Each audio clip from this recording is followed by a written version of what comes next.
पहला chapter, English में इसको बोलते हैं पॉलिटिकल पार्टीज, ठीक है, पॉलिटिकल पार्टीज, और हिंदी में बोलते हैं राजनीतिक दल, ठीक है, दल मतलब पॉलिटिकल पार्टीज, दूसरा वर्ड है हिंदी में, इंग्लिश में वी से पॉलिटिकल पार्टीज और हिंदी में हम बोलते हैं राजनीतिक दल।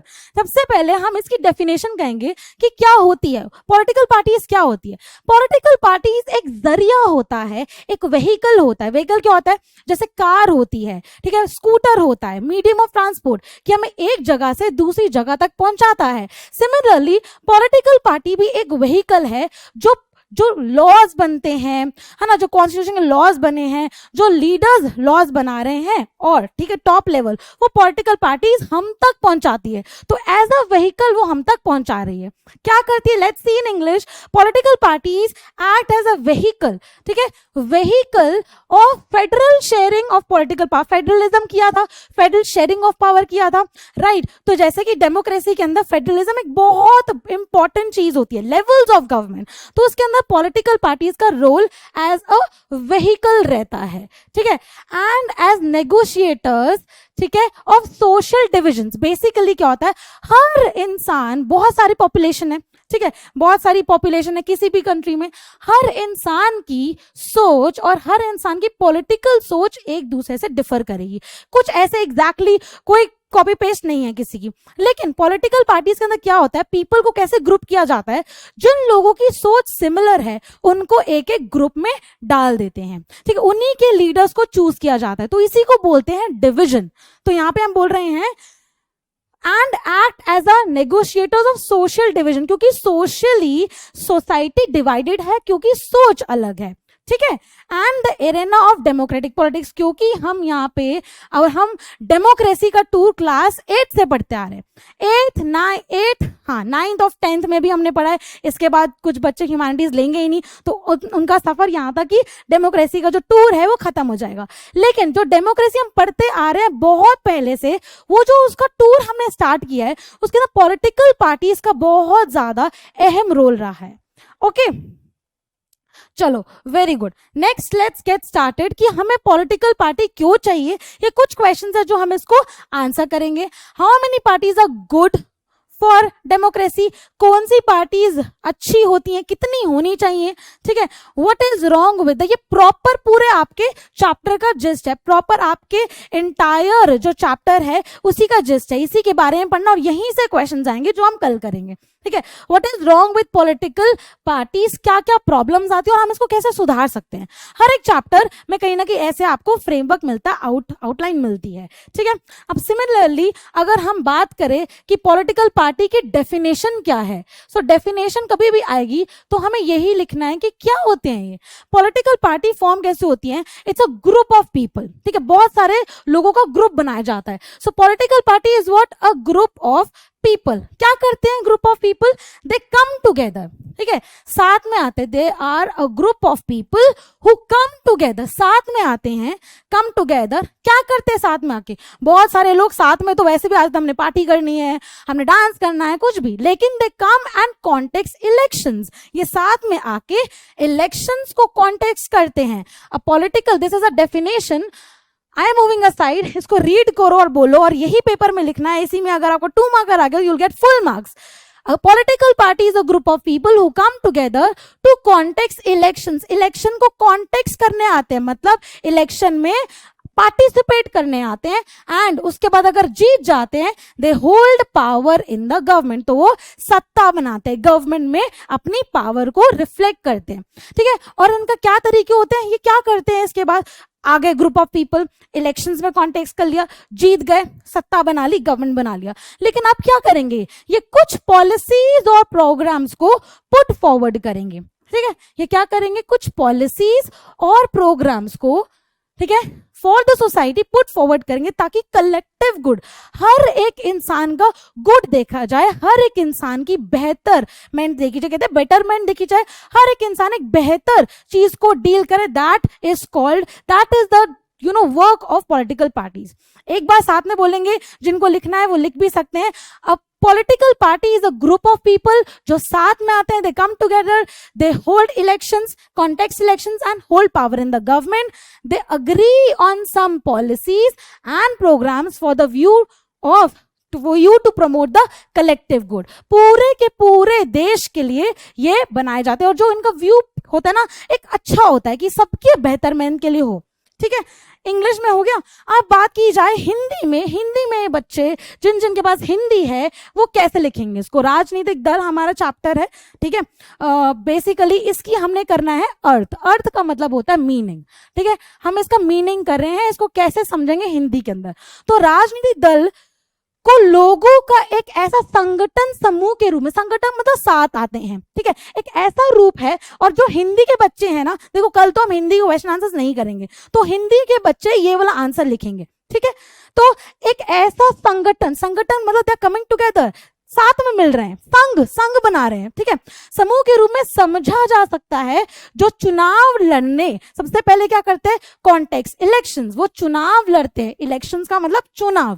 ठीक है, लड़ना मतलब वो फाइटिंग, कंपटीशन बोलते हैं ना, पॉलिटिकल कंपटीशन, तो ये वो वाला लड़ना है. इसको बोलते हैं इसको बोलते हैं पॉलिटिकल कंपटीशन. तो पॉलिटिकल कंपटीशन जो लड़ाई है ये पॉलिटिकल लड़ाई है. ठीक है, इलेक्शन की लड़ाई है, चुनाव की लड़ाई है. और चुनाव लड़ने के बाद क्या करते हैं, ये सरकार बनाते हैं. सरकार में राजनीतिक सत्ता हासिल करते हैं. सत्ता मतलब पावर. ठीक है, सत्ता का मतलब क्या है, पावर हासिल करते हैं. ठीक है, हासिल करना मतलब जीत जाना. ठीक है, करने का उद्देश्य से काम करते हैं. उनका उद्देश्य क्या है, क्या प्रमोट करते हैं, व्हाट इज देयर ऑब्जेक्टिव. उद्देश्य का मतलब बताओ, ऑब्जेक्टिव क्या रहता है इनको क्या करना है, कि काम करते हैं समाज के सामूहिक हित. सामूहिक मतलब कहते हैं ना, सामूहिक विवाह हुआ है, मतलब सबके सामने कलेक्टिव इकट्ठी शादी हुई है बहुत सारे कपल्स की. सामूहिक मतलब सबका साथ में, हित मीन्स कलेक्टिव गुड, सबकी अच्छाई हो रही है को ध्यान में रखकर ये समूह की नीतियां और कार्यक्रम, policies and programme. Policies means नीतियां, कार्यक्रम मतलब प्रोग्राम्स. ठीक है, इसको तय करते हैं, मतलब इसको समझाते हैं, इसको रखते हैं. ठीक है, ये दोनों चीजें क्लियर हो गई. सो इंग्लिश हिंदी दोनों समझ आ गया. Next, what do they do. अब पॉलिटिकल पार्टीज हमने ऐसा लगता है बचपन से पढ़ते आ रहे हैं कि बहुत ज्यादा प्रोमिसेस करते हैं, है ना, बहुत ज्यादा प्रोमिसेस होते हैं. And when they do a lot of promises, कई बार ऐसा होता है कुछ लीडर्स प्रोमिसेस को निभाते नहीं हैं. कुछ लीडर्स प्रोमिसेस को निभाते नहीं हैं. So there is this cartoon in your book, NCERT की बुक में, जो ये दर्शाता है कि वैसे पॉलिटिकल लीडर्स बहुत ज्यादा प्रोमिसेस करते हैं. ठीक है, बहुत ज्यादा क्या कहते हैं उसको, मतलब एक कहते हैं ना कि जब कैंपेनिंग चल रही होती है इतने ज्यादा प्रोमिसेस कर देते हैं, लेकिन जब प्रॉब्लम आती है तो ये सारे गायब हो जाते हैं. सो दिस इज एक कार्टून जो आपको ये दर्शाता है, ये दिखा रहा है, parties try to persuade people why their policies are better. तो पार्टीज क्या होती है, हर एक एक पार्टी नहीं होती. अगर हम इंडिया की बात करें, अलग अलग पार्टीज होती हैं. ठीक है, तो हर एक पार्टी अपना अपना व्यू पॉइंट या आइडियोलॉजी सामने रखती है. जिन लोगों को वो समझ आता है, लोग उनको वोट करते हैं और उनको कैंडिडेट मतलब बना लेते हैं, अपना विन करके उनको नेता बना देते हैं. तो कहने का भाव ये है कि they seek to implement these policies by winning popular support. तो इनको पॉपुलर सपोर्ट कैसे मिलती है, बिकॉज हमें पता है पॉपुलर सपोर्ट मिलती है by majority of votes.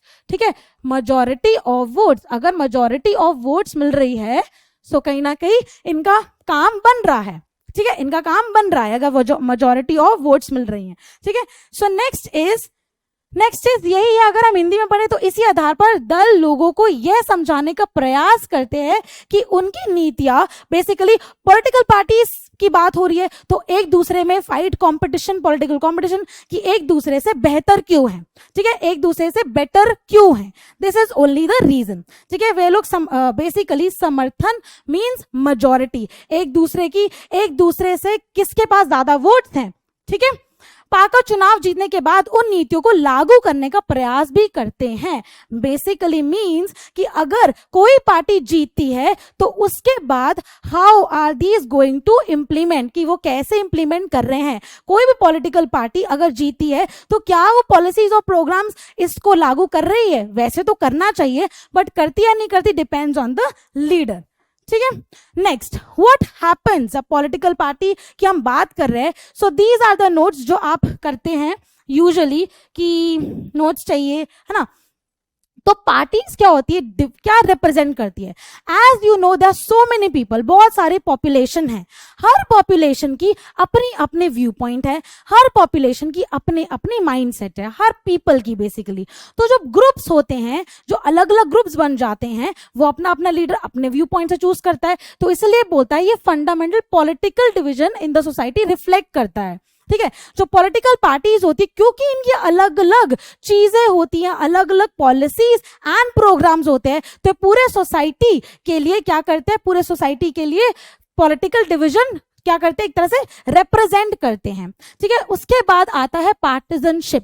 What is partisanship? Now what is partisanship का मतलब ये होता है कि अपनी जो पॉलिटिकल पार्टी होती है सिर्फ अपने नजरिए, एक ही पर्टिकुलर आइडियोलॉजी पे स्थित रहती है, एक ही पर्टिकुलर आइडियोलॉजी को फॉलो करती है। व्हेन अ पर्टिकुलर पार्टी, एक पर्टिकुलर पार्टी अपनी फॉलो, एक ही चीज को फॉलो करी, उसको बोलते हैं पार्टिजनशिप, और उसके बंदे भी उसको फॉलो कर रहे हैं, मतलब एक ही साइड पे आपका झुकाव है। There is not a balance view, आप बैलेंस नहीं हो कि वो भी ठीक है वो भी ठीक है, सिर्फ हमारी पार्टी ठीक है, सिर्फ मुझे अपनी पार्टी अच्छी लगती है। बहुत सारे बच्चे होंगे जिनको अपनी अपनी कोई पार्टी होगी, है ना, कोई अपनी पार्टी पसंद करता है कि मुझे ये वाली पार्टी पसंद है, मुझे ये वाली पार्टी पसंद है। अरे इंग्लिश तो पढ़ लो, इंग्लिश भी है, it's not only Hindi, it's English also. Okay,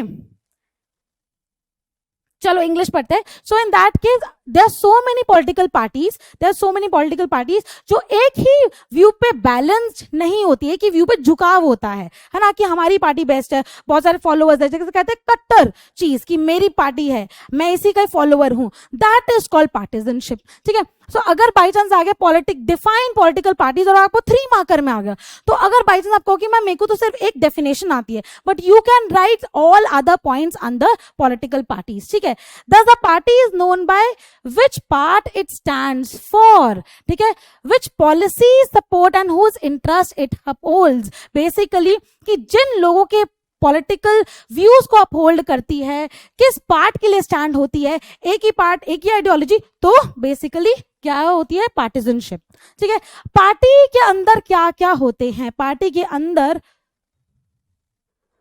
yes बहुत सारे बच्चे लिख रहे हैं आम आदमी party, BJP, which is good. ठीक है, अपने अपनी आपकी पॉलिटिकल पार्टीज है ना। Political party has 3 different components. कौन कौन से होते हैं? एक होते हैं लीडर्स, ठीक है, जो उनके लीड जिनको वो हम देखते हैं, ठीक है, ये main at the top, at the apex. ठीक है, फिर होते हैं उनके एक्टिव मेंबर्स। बहुत 3 आपको ये क्वेश्चन अगर 3 मार्कर का आ गया, you have to write this point which is very important कि पॉलिटिकल पार्टी के 3 कंपोनेंट्स कौन से हैं, लीडर्स, एक्टिव मेंबर्स और उनके followers. Okay, then we have leaders, ये याद रखना है, लीडर्स, एक्टिव मेंबर्स और उनके फॉलोअर्स। ठीक है, you will get full marks अगर आप ये लिखोगे तो।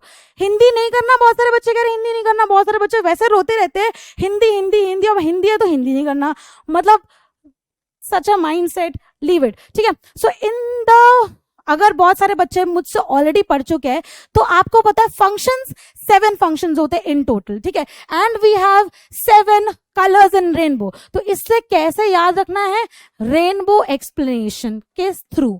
ठीक है, how to learn this through rainbow explanation. Political parties में हमने समझ लिया है, हमें समझ आ गया है पॉलिटिकल पार्टीज क्या होता है। कोई भी क्वेश्चन आ गया political parties, explain political parties, define political parties, तो ये जो अभी पॉइंट किए हैं ये सारे लिखने हैं। 2 मार्कर का आएगा 2 मार्क्स मिलेंगे, 3 मार्कर का आएगा 3 मार्क्स मिलेंगे। ठीक है, अब ये नेक्स्ट क्वेश्चन बिल्कुल आ सकता है कि what are the functions of political party, political party आखिर करती क्या है। ठीक है, देन वी हैव सबसे पहला पॉइंट कॉन्टेक्स्ट इलेक्शन। जैसे इस किसी भी चीज का कोई कैरेक्टरिस्टिक होता है, ठीक है, किसी भी चीज का कोई कैरेक्टरिस्टिक होता है, ऐसी पॉलिटिकल पार्टी का कैरेक्टरिस्टिक यही है कि वहां पे क्या होते हैं, इलेक्शंस होते हैं। ठीक है, सबसे पहले क्या है कि वहां पे इलेक्शन कॉन्टेक्स्ट किए जाते हैं, मतलब चुनाव। ठीक है, सेकेंड, पार्टीज पुट फॉरवर्ड, जब हमारे चुनाव हो गए किस बेसिस पे होते हैं, क्यों हम किसी पॉलिटिकल पार्टी को सिलेक्ट करेंगे, उसकी आइडियोलॉजी देख के, उसकी पॉलिसीज एंड प्रोग्राम्स देख के। ठीक है, तो वो आगे पुट फॉरवर्ड करती हैं अपनी डिफरेंट पॉलिसीज एंड प्रोग्राम्स। ठीक है, और वोटर्स यानी हम लोग उसमें से चूज करते हैं। ठीक है, हम लोग उसमें से चूज करते हैं। Yes, good good.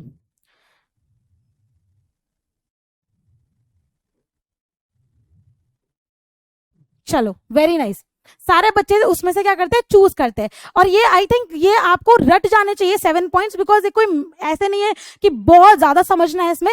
You have to right, अगर ये क्वेश्चन ये पक्का आ सकता है पॉलिटिकल पार्टीज में से कि फंक्शंस क्या हैं, तो आपने उसके रेलेवेंट, हम कल बताएंगे कितने पॉइंट्स लिखने कितने क्वेश्चन के हिसाब से, ठीक है। बट ये 7 पॉइंट्स वैसे ही सारे याद होने चाहिए, ठीक है। सबसे पहले कॉन्टेक्स्ट इलेक्शन करती है, पुट फॉरवर्ड करती है policies and programmes. Policies and programmes put forward क्यों करती है, ताकि हम लोग वोटर्स चूज कर पाए how many parties are there and how are we able to choose, कि हमें कौन सी पार्टी अच्छी लग रही है, हम चूज कर पाते कि इसकी पॉलिसीज एंड प्रोग्राम्स क्या और इसकी क्या है, ठीक है। अब पार्टीज क्या करती है उसके बाद, they play a decisive role in making laws. So usually आपकी बुक में भी लिखा है, हमने क्लास 9th में पढ़ा है, क्लास 8 में पढ़ा है, जो लॉज बनते हैं they are made in legislature, ठीक है। तो पॉलिटिकल पार्टीज क्या करती है, यूजुअली जब इलेक्ट होती है तो इनकी मेजॉरिटी बन जाती है, तो इन्हीं में से कुछ लीडर्स होते हैं, इसलिए हम बोलते हैं कि ये डिसिसिव रोल लेती हैं, इनका बहुत ज्यादा डिसीजन चलता है। डिसीजन चलता है किसमें, डिसीजन चलता है पूरी कंट्री में, decisive role in making laws बनाने में, ठीक है। Formally laws are debated and pass in legislature, ये तो हमें पता ही है, लेजिस्लेचर में पास होता है, ठीक है। आइडियोलॉजी का मतलब नहीं पता, आइडियोलॉजी मतलब एक आइडिया, किस पे बेस्ड है कोई पॉलिटिकल पार्टी। हर एक पॉलिटिकल पार्टी का कुछ ना कुछ आइडिया होता है, तभी तो हम उनको वोट करते हैं जाके, है ना, कि हमें समझ आए कि हाँ भाई ये हमारी प्रॉब्लम्स को सॉल्व करेंगे, तभी हम उनको वोट करेंगे, ठीक है। Next is parties form and run. अभी उन्होंने कॉन्टेक्स्ट सिलेक्शन किया, अपनी पुट फॉरवर्ड की policies and programmes, put forward करने के बाद क्या किया उन्होंने, डिसिसिव रोल लिया लॉ मेकिंग में। अब उनके बाद वो करते हैं, क्या करते हैं, run, form and run the government, basically वो सत्ता में आ जाते हैं, ठीक है। They are in the power, basically यहां पे वो क्या आ गए, they are in the power, government के अंदर वो पावर हासिल कर लेते हैं, ठीक है। गवर्नमेंट के अंदर वो पावर को हासिल कर लेते हैं। बाय चांस कोई पार्टी हार जाती है, तो वो ऐसे गेम से बाहर नहीं हो जाती, that party plays the role of opposition party, ठीक है। ऑपोजिशन पार्टी का क्या रोल होता है मैम, वो तो है ही नहीं सत्ता के अंदर, तो वो क्या कर सकती है, ऑपोजिशन पार्टी क्या कर सकती है, जो पार्टी हार जाती है, that does not gate majority of votes, उनको ऑपोजिशन पार्टी कहलाते हैं। और ऑपोजिशन पार्टी क्या होती है कि, ठीक है, वो पार्टीज में आ जाती, वो क्या करती हैं, वो अपना वॉइस को रेज करके जो ऑलरेडी गवर्नमेंट है उसको क्रिटिसाइज करती है, ठीक है, वो क्या करती है, उसको क्रिटिसाइज करती है। So again those parties that lose in elections play the role of opposition to the parties in power, जो ऑलरेडी पावर में है, ठीक है।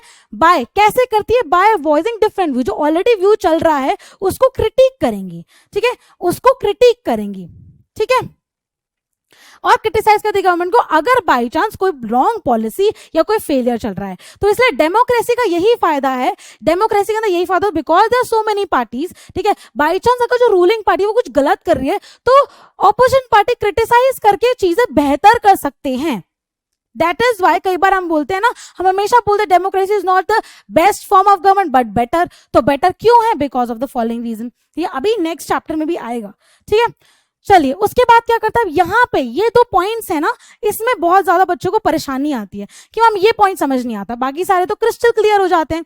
अब यहाँ पे हम बात करते हैं पार्टी से पब्लिक ओपिनियन।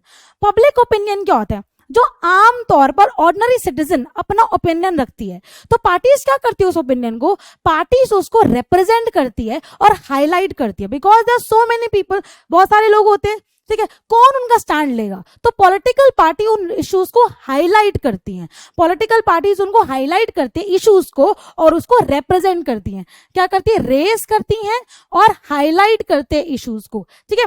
और जैसे कि कहते हैं ना, हमारा स्टैंड नहीं लिया किसी ने, तो पॉलिटिकल पार्टी स्टैंड लेती हैं एक तरह से, okay. Parties have lakhs of members and activist spread all over the world, ठीक है, जैसे हमने उसके कंपोनेंट्स किए, ऐसी पार्टी के एक्टिविस्ट होते हैं जो लोगों को सपोर्ट करते हैं हर एक कॉर्नर ऑफ द डे, पूरे हैं, स्प्रेड ऑल ओवर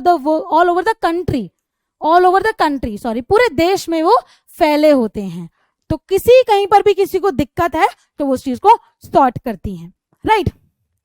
चलिए नेक्स्ट, लास्ट पॉइंट है ये, 7th पॉइंट है, parties provide people access. Access क्या होता है कि हमें किसी चीज का एक्सेस मिल रहा है, वाईफाई नहीं चल रहा, किसी को बोलते मुझे वाईफाई का एक्सेस दे दो, मतलब मुझे चीज वो दे दो। तो क्या एक्सेस देती है पॉलिटिकल पार्टीज, क्या पीपल को एक्सेस देती हैं?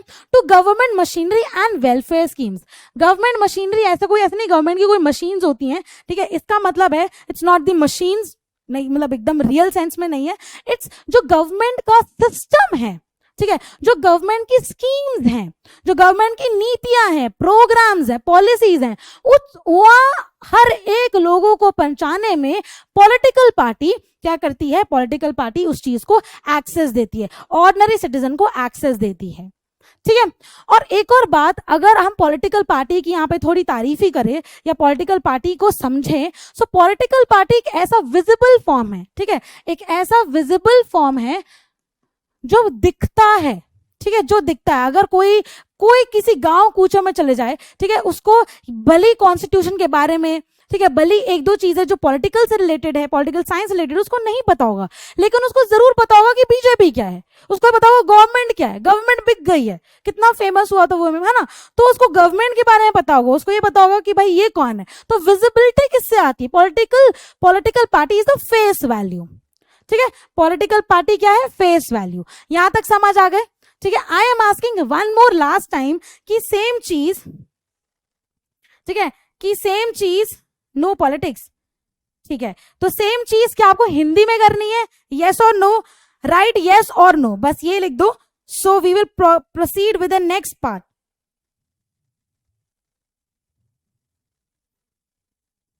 जस्ट राइट यस और no if you want to do in Hindi, और हम इसको बस आगे लेके जाए फिर कि how many party should we have.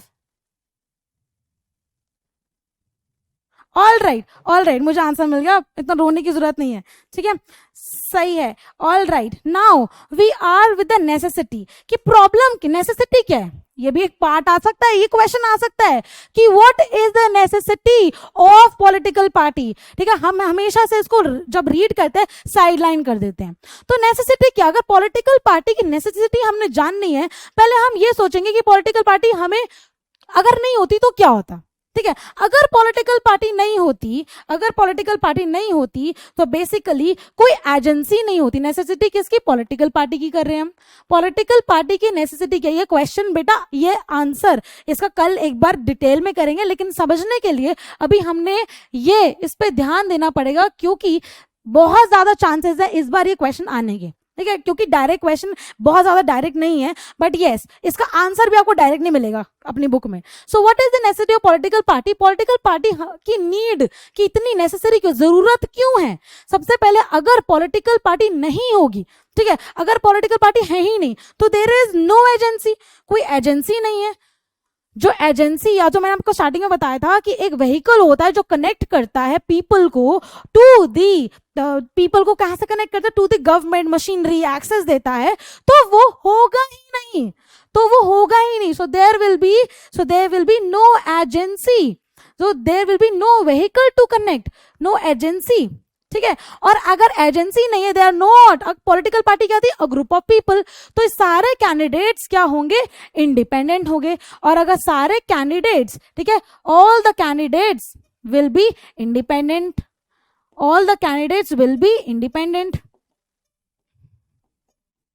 और अगर सारे कैंडिडेट्स इंडिपेंडेंट हैं तो जैसे ग्रुप ऑफ पीपल आते हैं, कॉन्टेक्ट करते हैं, ठीक है, और क्या कहते हैं, सत्ता में आते हैं, put forward policies and programmes, तो ये इंडिपेंडेंट कैंडिडेट ये सब नहीं करेगा। इंडिपेंडेंट कैंडिडेट जो है, जो उम्मीदवार है, वो ये सब नहीं करेगा, ठीक है, वो गारंटी नहीं लेगा कि मैं रन करूंगा गवर्नमेंट को। तो फंक्शंस को ही एक बार एनालाइज करो, ठीक है। तो अगर इंडिविजुअल कैंडिडेट है, इंडिपेंडेंट का एक और वर्ड इंडिविजुअल है, तो ये गारंटी नहीं लेगा कि मैं फॉर्म और रन करूंगा गवर्नमेंट में। नो गारंटी, ठीक है, नो गारंटी कि मैं फॉर्म करूंगा और मैं रन करूंगा गवर्नमेंट। क्या बोल रहा है कि वो इंडिविजुअल है, ग्रुप ऑफ पीपल होते तो वो कर सकते थे, right. So this is the necessity कि वो एक एजेंसी है, it acts as a vehicle, ठीक है, it acts as a vehicle, ठीक है। Then candidates will be independent, अगर कैंडिडेट इंडिपेंडेंट है तो वो क्या करेंगे? कोई गारंटी नहीं है कि वो ही प्रॉपर कंट्री का कलेक्टिव, हम कहते हैं ना कलेक्टिव गुड करते हैं, तो कंट्री का गुड, कंट्री के बारे में सोचना, देश के बारे में सोचना एक कैंडिडेट अलग से नहीं करेगा, एक कैंडिडेट इंडिपेंडेंट अलग से नहीं करेगा, ठीक है। तो इसीलिए हमें देर इज नीड और we can say there is necessity of political parties, ताकि लोगों तक, यहाँ पे जब हम ऑर्डिनरी पीपल लिखते हैं, ऑर्डिनरी पीपल तक चीजें पहुंचेंगी ही नहीं, है ना, ऊपर ऊपर तक रह जाएंगी। ऑर्डिनरी पीपल को जब हम कनेक्ट करते हैं वो होगा ही नहीं। So that is the reason we find that there is very much necessity of political parties, ठीक है। देन अभी तक इतना समझ आ रहा है, लेट्स प्रोसीड फर्दर, ठीक है। अभी ये दो क्वेश्चन, यहां से आपके 3 या 2 क्वेश्चन डायरेक्ट बन सकते हैं, फंक्शंस बन सकते हैं, पॉलिटिकल पार्टीज का बन सकता है, नेसेसिटी का बन सकता है। यहां तक समझ आ रहा है, yes or no? Then we'll proceed further.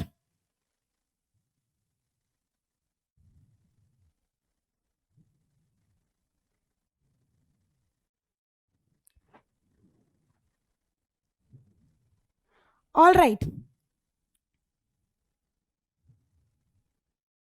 पढ़ लो, डिबेट बाद में करना, ठीक है। चलो लेट्स प्रोसीड फर्दर कि अब हमें इतना समझ आ गया कि हाँ पॉलिटिकल पार्टीज क्या होती है, उसके फंक्शंस क्या होते हैं, उसकी जरूरत क्या होती है, ठीक है। अब बारी है समझने की, यस वेरी गुड, यस। कुछ बच्चे जो पढ़ने नहीं आए, यहाँ पे मस्ती करने आए हैं, उनको समझाओ कि परसों पेपर है, एग्जैक्टली जो बोर्ड का पेपर होता है ना वो है, कोई क्लास टेस्ट नहीं है, ठीक है। Let's see the next, how many party should we have.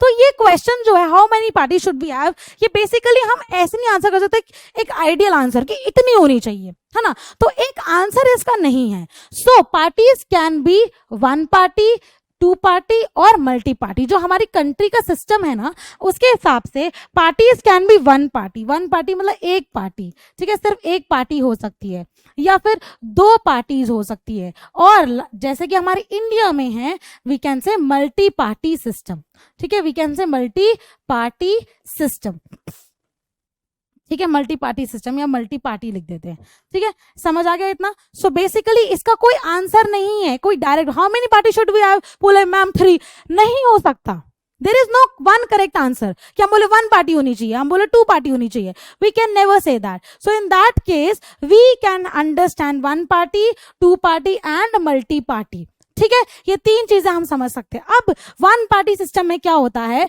1 party system जैसे कि हमने क्लास 9th में किया था, चाइना का एग्जाम्पल, ठीक है। 1 पार्टी सिस्टम में क्या होता है, अगर हम क्या कर रहे हैं, हम पार्टी को कहीं ना कहीं डेमोक्रेसी से भी लिंक कर रहे हैं, ठीक है, हम पार्टी को डेमोक्रेसी से भी लिंक कर रहे हैं, और अगर हम पार्टी को डेमोक्रेसी से लिंक कर रहे हैं तो कहने का भाव ये है कि अगर डेमोक्रेसी का मतलब ये इट्स पीपल्स गवर्नमेंट, लेकिन जो 1 पार्टी सिस्टम होती है, जो हमने क्लास 9th में, अगर याद है, लग नहीं रहा जिस हिसाब से आंसर्स कर रहे हो तो याद तो लग ही नहीं रहा बिल्कुल भी, क्लास 9th का होगा, 10th का ही नहीं आ रहा तुम लोगों को, ठीक है। तो in that case Chinese communist party एक ही है पार्टी चाइना के अंदर, और उसी का ही रूल चलता है, और वो ही अपना रूल आगे पुट फॉरवर्ड करती है। तो यहाँ पे क्या होता है कि बाकी लोगों की जो बहुत सारे पीपल्स, क्योंकि हम डेमोक्रेसी में बोलते हैं इट्स पीपल्स गवर्नमेंट, तो वो आगे नहीं आ पाती, ठीक है, वो सामने नहीं आ पाती। जब हम चाइनीज कम्युनिस्ट पार्टी की बात कर रहे हैं, that is only 1 party in China, ठीक है, that is only 1 party in China, और उसी का ही रूल चलता है, ठीक है, और उसी का ही रूल चलता है, ठीक है। यहाँ पे कई बार हम इसको मोनार्क भी बोलते हैं, मोनार्की, जब एक पार्टी का चलता है रूल। लेकिन जब हम इसको हल्का सा डेमोक्रेसी से कनेक्ट करें, ये डेमोक्रेसी के अंदर, डेमोक्रेसी क्या है, democracy is a form of government in which rulers are elected by the people, लोगों ने इलेक्ट किया है, पीपल्स गवर्नमेंट है, रिप्रेजेंटेटिव गवर्नमेंट है। तो इन दैट केस जब हम पीपल गवर्नमेंट बोल रहे हैं तो यहाँ पे हम लोगों की तो बोल रहे हैं, हम यही तो बोल रहे हैं लोगों से गवर्नमेंट बनी है, हम यही तो बोल रहे हैं लोगों से गवर्नमेंट बनी है वोट करके, है ना, और बहुत सारी चीजें हम क्लास 9 में पढ़ चुके हैं ऑलरेडी। लेकिन यहाँ पे हम इसको बोलते हैं कि बेस्ट ऑप्शन नहीं होता। यूजुअली 1 पार्टी सिस्टम भी कंट्रीज के अंदर होता है, बट हम ये बोलते हैं डेमोक्रेसी के अंदर इसको हम बेस्ट ऑप्शन नहीं मानते। सेकेंड वी हैव, ठीक है, तुम्हें हिंदी करनी नहीं है, second we have 2 party system. अब 2 पार्टी सिस्टम में क्या होता है, when there are 2 dominant parties, हो सकता है कि 2 से ज्यादा भी हो, कोई बड़ी बात नहीं है कि एक कंट्री में दो से ज्यादा भी हो, बट दो पार्टीज बहुत ज्यादा डोमिनेंट होती हैं. When two parties in the country बहुत ज्यादा क्या है, two parties in the country dominant है, बहुत ज्यादा डोमिनेंस चल रही है सिर्फ दो पार्टीज की, तो हम उसको बोलते हैं टू पार्टी सिस्टम. ठीक है, यस, ठीक है, टू पार्टी सिस्टम. बहुत सारे बच्चे पढ़ रहे हैं. ठीक है, तो जैसे कि अगर हम बोले USA, that is United states of America, ठीक है, एंड देन वी से in Britain, that is UK. ठीक है, यूके के अंदर दो पार्टीज है, कंजर्वेटिव एंड लेबर पार्टी. ठीक है, यूएसए में दो पार्टीज है, डेमोक्रेट एंड रिपब्लिकन, है ना. तो यहां पे दो पार्टीज ही क्या है, डोमिनेंट हैं. चलिए फास्ट, इतना समझ आ गया. लास्ट इज जिसको हम कहते हैं मल्टी पार्टी सिस्टम, जो हम कहते हैं इंडिया के अंदर. ठीक है, हम इंडिया के अंदर बोलते हैं मल्टी पार्टी सिस्टम. यहां पे लिख देते हैं multi party system. Multi party system का मतलब होता है कि यहां पे एक से ज्यादा पार्टी है, मल्टी पार्टी सिस्टम. और हम एग्जाम्पल किसको लेते हैं, यहाँ पे हम एग्जाम्पल किसको लिखते हैं, मोर देन टू पार्टीज. यहाँ पे हम क्या बोल रहे हैं, एक condition more than two parties, दो पार्टी से ज्यादा है, दो पार्टी से ज्यादा है इस कंट्री के अंदर. ठीक, मोर देन टू पार्टीज. ठीक है, और एग्जाम्पल हम लेते हैं इंडिया का. बिकॉज रीजन क्या है, कैसे होती है multi party system, because India is a diverse nation. ठीक है, इंडिया का क्या है, इंडिया को अगर हम बोले तो इंडिया हर चीज में डाइवर्स है, बहुत सारी. एक तो पॉपुलेशन है, डाइवर्स नेशन, लैंग्वेज अलग है. ठीक है, देन ऑफ कोर्स रिलीजन अलग है, a lot of things, culture अलग है. तो अगर कोई नेशन डाइवर्स है, डाइवर्स का मतलब हर बंदे बहुत सारे अलग है, तो अगर डाइवर्स नेशन है तो उसको कम से कम बहुत सारे लीडर्स, मतलब वहां पे लोगों की भी चल रही है, डेमोक्रेसी से भी कनेक्ट करे. So in that case there are so many people who want to take part. ठीक है, डेमोक्रेसी भी है, प्लस क्या है, उन लोगों का अपना अपना अलग अलग व्यू पॉइंट है. तो इन दैट केस यहाँ इंडिया को सूट करता है मल्टी पार्टी सिस्टम. तो अब बात होती है, एक बात आती है सामने कि क्या हम ये अभी भी बोल सकते हैं कि कोई एक पार्टी सिस्टम ही बेस्ट है? नहीं, हम ये नहीं बोल सकते, क्योंकि हम ये लाइन नहीं बोल सकते, ये लाइन कि which of this is better. हम ये बोल सकते हैं कि यार ये वाली अच्छी थी, ये बहुत अच्छी थी, मजा आया, नहीं बोल सकते, क्योंकि हर एक कंट्री का अपना अपना सिस्टम होता है, हर एक कंट्री का अपना अपना पॉलिटिकल सिस्टम होता है. वी कैन, यहाँ में हम बोल सकते हैं कि which of this is better, no, the answer will be no. हम नहीं बोल सकते. रीजन, क्वेश्चन आ जाएगा इसके ऊपर, आ भी सकता है, 2 मार्कर के अंदर दे देंगे. ठीक है, कि वाई वी कैन नॉट से कि एनी पार्टी सिस्टम या 1 2 3 पार्टी सिस्टम इज बेस्ट. हम क्यों नहीं बोल सकते? रीजन आता है, रीजन ये बोलते हैं क्योंकि पार्टी सिस्टम में ऐसा नहीं है कि हमारा मन है तो हम ये चूज करेंगे, हमारा मन है हम ना 2 पार्टी सिस्टम चूज करेंगे, ऐसा नहीं होता. It depends on the situation. किस पे डिपेंड करता है? सिचुएशन पे. ठीक है, तो basically this some of the lines, political science में एक ही प्रॉब्लम आती है. ठीक है, आपको सारे कॉन्सेप्ट क्लैरिटी होगी, आपको सब समझ आ रहा है, आपको सारी चीजें पता है, आपने रट्टे मारे सारे क्वेश्चंस के. लेकिन पॉलिटिकल साइंस में क्या है, जो पेपर आता है, हो सकता है किसी भी पूरे चैप्टर में से किसी भी कोई पैराग्राफ की एक लाइन ले दी और लिख दिया जस्टिफाई. तो उसके लिए आपको ध्यान से सुनना है कि कहां से कौन सी लाइन ली गई है और इसका आंसर मुझे क्या लिखना है. कॉन्सेप्ट क्लैरिटी बहुत अच्छी बात है, होनी है, सबको आती है, लेकिन एक आंसर कहां से लिया गया है, ये लाइन कौन से पैराग्राफ से ली थी, उसको कनेक्ट करने के लिए एक बार एनसीईआरटी भी रीड करना. ठीक है, so party system is not something any country can choose, कि हम ऐसे अपनी मर्जी से चूज नहीं कर सकते कि मुझे ये वाला पर्टिकुलर पार्टी सिस्टम पसंद है. It evolves over a long time. क्या है? Nature of society. किस पे डिपेंड करता है कि सोसाइटी की नेचर क्या है. ठीक है, पहले टाइम से सोसाइटी की नेचर क्या है, जो लोग हैं, society means people, society, what is the nature of society. Nature of society पे डिपेंड करती है पहली लाइन. अगर कोई आंसर आता है लिखना तो इसी कोई डिटेल में लिखना है, इसी कोई सेंटेंस को बढ़ा के लिखना है. Number 2, depends on social and regional divisions. Social and regional, society कैसे डिवाइड हुई है, और रीजन्स मतलब जैसे कि जगह, आपस में कैसे डिवीजन हुआ है, इस पे भी डिपेंड करता है कि हम अपना कंट्री का पार्टी सिस्टम किस बिहाफ पे चूज करें, ठीक है। थर्ड आता है हिस्ट्री ऑफ पॉलिटिक्स, पहले से ही क्या सिस्टम चूज हो रहा है। हिस्ट्री में आप पढ़ते हो भी, क्लास 9th में कितना सारा चैप्टर पढ़े, रेवोल्यूशन, फ्रेंच रेवोल्यूशन, तो हिस्ट्री क्या है, हिस्ट्री में कैसा पॉलिटिकल सिस्टम अपनाया गया है, तो हिस्ट्री ऑफ पॉलिटिकल सिस्टम, ठीक है। ये आंसर आपका हिस्ट्री ऑफ पॉलिटिकल सिस्टम, कि पहले से ही क्या सिस्टम चल रहा है। ये 3 पॉइंट्स में आपका आंसर है। और इसके सिस्टम ऑफ इलेक्शंस पे भी, कि इलेक्शंस का सिस्टम कैसा है भाई, हो रहे हैं, हो सकता है किसी कंट्री में इलेक्शंस हो रहे हो बट वो फ्री एंड फेयर ना हो, पॉसिबिलिटी है। तो ये सारी चीजें डिपेंड करती हैं कि आपके देश में कैसा पॉलिटिकल सिस्टम सूट करता है, depends on your country's situation. Each country develops a party system. That condition is special by circumstance. हालात से भी कहीं ना कहीं, हालात एंड सिचुएशन, ठीक है, पे डिपेंड करता है, ठीक है। चलिए let's get started with the next part. Hindi करनी नहीं है तुम लोगों को, ठीक है। नेशनल पार्टीज, ठीक है। अब हम इंग्लिश ही कर रहे हैं, डोंट वरी, बिकॉज जल्दी जल्दी भी हो जाएगा फिर तो इंग्लिश के अंदर, ठीक है।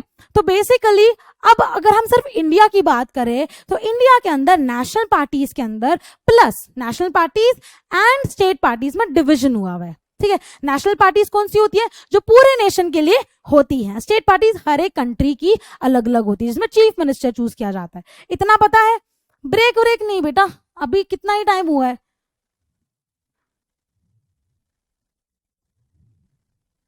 ठीक है।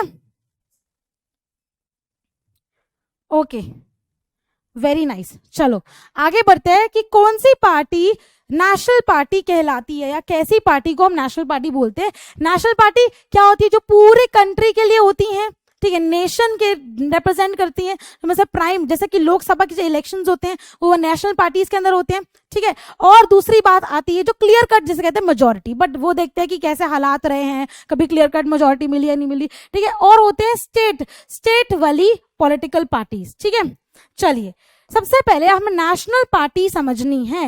नेशनल पार्टी समझने के लिए हमें क्या समझना पड़ता है, यहाँ पे देखो ये डेफिनेशन है, ये एलिजिबल क्राइटेरिया है। क्या समझने का, ये एलिजिबल क्राइटेरिया ये समझने का कि एक पार्टी नेशनल पार्टी का दर्जा कैसे लेती है।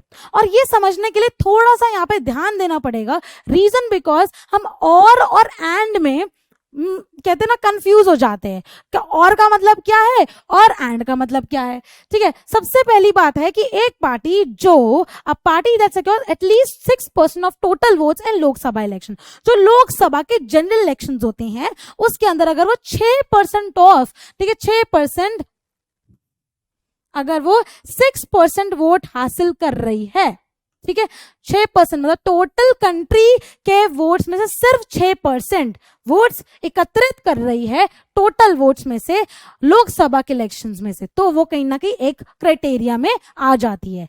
अगर बाई चांस वो लोकसभा के इलेक्शंस में नहीं कर पा रही तो इसका दूसरा क्राइटेरिया ये है कि वो असेंबली इलेक्शंस, ठीक है, जो असेंबली इलेक्शंस होते हैं उसके अंदर 4 स्टेट्स, 4 कोई ऐसी स्टेट्स के अंदर 6% वोट्स एकत्रित कर रही है। या तो ये और का मतलब होता है ये या फिर ये, मतलब टोटल वोट्स तो लाने ही लाने हैं, उसके अलावा सीट्स कितनी हासिल होती हैं, ठीक है। Wins at least 4 seats in Lok Sabha is recognised as a national party, ठीक है। तो ये आप गलत कराओगे, इसलिए एक और बात समझ लो कि वी नीड वोट्स, ठीक है, वोट्स के अलावा प्लस सीट्स। ये 2 क्राइटेरिया होते हैं, स्टेट वाले में इतना मुश्किल नहीं है, ठीक है। ये 2 क्राइटेरिया होता है। तो पहला क्राइटेरिया क्या है, फर्स्ट क्राइटेरिया क्या है, 6% वोट्स, वेयर 6% वोट्स इन, ठीक है, 6% votes in Lok Sabha election, Lok Sabha के इलेक्शन में ये नहीं है। और कितनी seats, 4 seats in Lok Sabha, 4 seats क्या होती है, कॉन्स्टिट्यूएंसीज, है ना। अभी जो क्लास 9 के छोटे छोटे कॉन्सेप्ट्स मत पूछना, ठीक है। तो सबसे पहले तो ये क्राइटेरिया हो गया। और सीट्स कितनी, 4 सीट्स इन स्टेट्स, ठीक है, लोकसभा के इलेक्शन में। अगर ये मेट हो गया तो भाई आप नेशनल पार्टी बन गए हो। और अगर ये नहीं है, इसके अलावा again 6% of votes in assembly election, कहां पे, असेंबली इलेक्शन में भी 4 स्टेट के अंदर, असेंबली इलेक्शंस के अंदर भी 4 स्टेट्स, ठीक है, 4 states and again the same criteria plus plus, ठीक है, ये होना चाहिए, ये एक क्राइटेरिया है और ये दूसरा, इसलिए इसके अंदर हम और एंड का यूज करते हैं, ठीक है, इसलिए हम और एंड का यूज करते हैं। Again I am reading my self again, ठीक है, यहाँ पे बिल्कुल ध्यान देना, और एकदम हम एक साथ डेफिनेशन लिख देते हैं और हम समझते हैं कि चलो ये हो गया तो ये या तो ये, ऐसा नहीं। So again a party that secures at least 6% of total votes in Lok Sabha elections और 6% इन assembly elections in 4 states, and इस ये तो है ही, मतलब ये तो ये वाला तो है ही, इसके अलावा या तो ये, समझ आया, एंड विन्स, जीतनी है उसको एटलीस्ट 4 सीट्स इन द लोक, यहाँ पे सीट्स की बात हो रही है, यहाँ पे वोट्स की बात हो रही है, ठीक है, in the Lok Sabha is recognise as national party, ठीक है। तो पहली नेशनल पार्टी अगर हम देखें, ठीक है, बढ़ते हैं नेशनल पार्टी की तरफ, ओके नेशनल पार्टी की तरफ बढ़ते हैं। तो सबसे पहले आपको अब ये एकदम से कॉम्प्लिकेट नहीं करना, क्योंकि पेपर से 2 दिन पहले पढ़ रहे हैं तो कंफ्यूज हो जाओगे, ये इतनी सारी इंफॉर्मेशन, सिर्फ इतना ही पढ़ना है कि पर्टिकुलर पार्टी का नाम क्या है, ठीक है। आपसे अभी की कोई जनरल नॉलेज स्कूल वाला नहीं पूछेगा, ठीक है, तो अगर आपको कितनी भी जनरल नॉलेज लेनी है वो मिल जाएगी, लेकिन आपको पेपर में कोई जनरल नॉलेज फ्लॉन्ट नहीं करनी है। सबसे पहले जो किताब में लिखा है, जो बुक में लिखा है, you have to go by that only, and NCERT का जो आपको पता है एक अलग से क्राइटेरिया होता है, उसी पे ही आपको मार्क्स मिलते हैं। So if you will flaunt extra knowledge you will not get extra marks, because there is a marking scheme, उसके हिसाब से आपको मार्क्स मिलते हैं। तो मार्किंग स्कीम इसलिए दी जाती है ताकि उसके हिसाब से आपको मार्क्स मिले। तो इफ यू नो अभी के जमाने में समझने के लिए तो आप बहुत सारी एक्स्ट्रा नॉलेज गेन कर सकते हो। What you need to write the name, आपको लिख देंगे write short note on all India Trinamool Congress, ठीक है।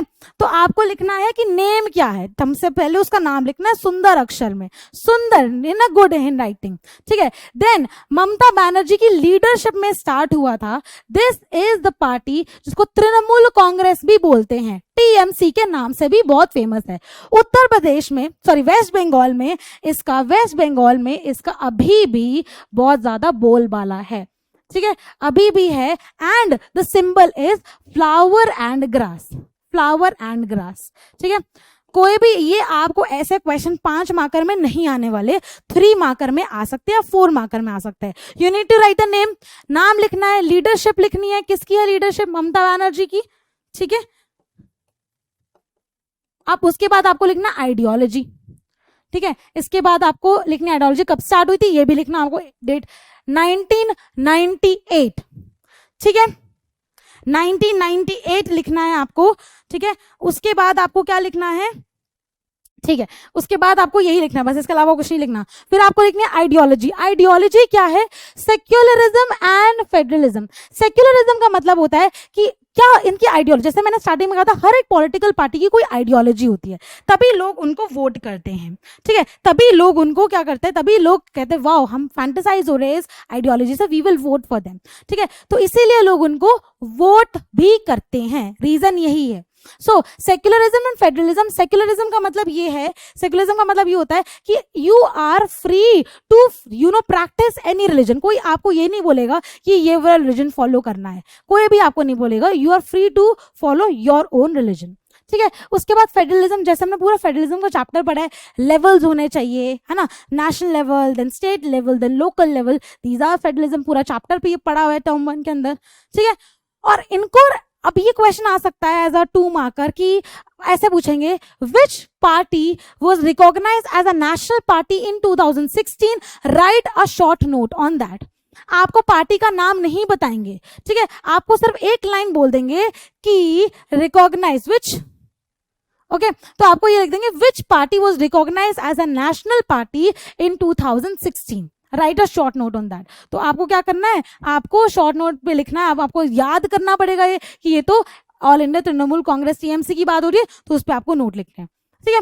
So again you have to this is the important part, 2016 में इनको नेशनल पार्टी का दर्जा मिला था, ये रिकॉग्नाइज हो गई थी, ठीक है। Presence in Arunachal Pradesh, Manipur and Tripura, इनका प्रेजेंस कहाँ कहाँ देखा गया है, प्रेजेंस मतलब बेस, इनका बेस वेस्ट बंगाल में है, लेकिन इनका प्रेजेंस अरुणाचल प्रदेश, मणिपुर, त्रिपुरा में देखा गया है।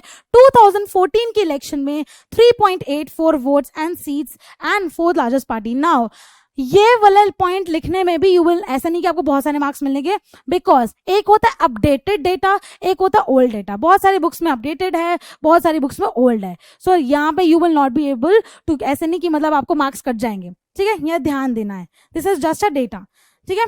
नेक्स्ट आता है एक और चीज, लेट मी, ओके, तो यहाँ पे एक और चीज समझना है, इलेक्शन कमीशन, ठीक है।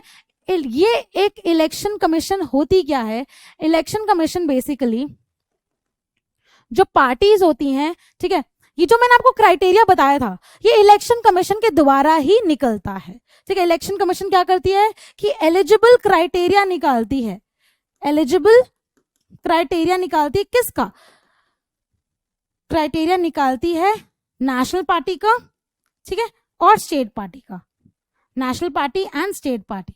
स्टेट पार्टीज कौन सी होती हैं, जो पर्टिकुलर स्टेट की होती हैं, ठीक है, जो पर्टिकुलर स्टेट की होती है। सो इलेक्शन कमीशन एलिजिबल क्राइटेरिया बताता है नेशनल एंड,